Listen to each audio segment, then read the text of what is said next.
No marco da rolda de visitas institucionais aos 93 concellos da provincia, o presidente da Deputación recalou esta mañá en Boiro, onde no último mandato teñense investidos 7,5 millóns de euros en distintas obras. Unha delas é a mellora da seguridade viaria na DP 1102, na que se destinaron máis de 700.000 euros á ampliación da plataforma da vía.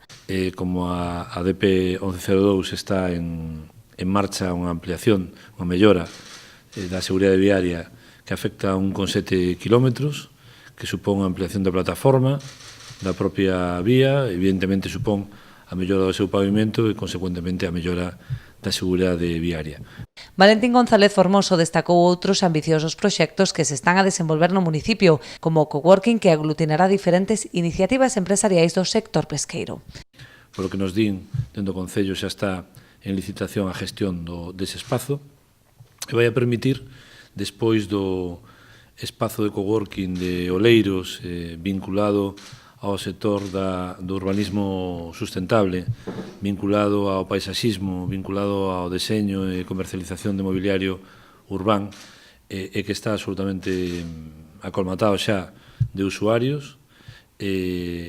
O segundo é o coworking de Brión, vinculado ao mundo da agricultura ecolóxica, que ten máis de 54 usuarios xa agora mesmo en marcha, utilizando aquele espazo. E o terceiro sería este vinculado, como non podía ser de outra maneira, ao sector extractivo, ao sector pesqueiro.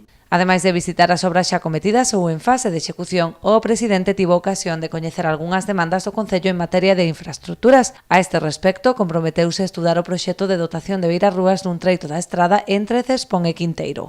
Levan os veciños facendo esa petición moitísimos anos e vamos intentar pedirlle axuda á Diputación para que desde Cespón, desde a igrexa de Cespón hasta Quinteiro, polo menos esa parte que neste momento é a máis peligrosa, facer esa primeira fase e pedirlle unha segunda fase máis para adiante xa para a terminación desde Quinteiro hasta o Bodión. O alcalde lembrou que os terreos xa están expropiados, polo que só sería preciso investimento para a execución das beirarrúas nun treito de 1,5 km.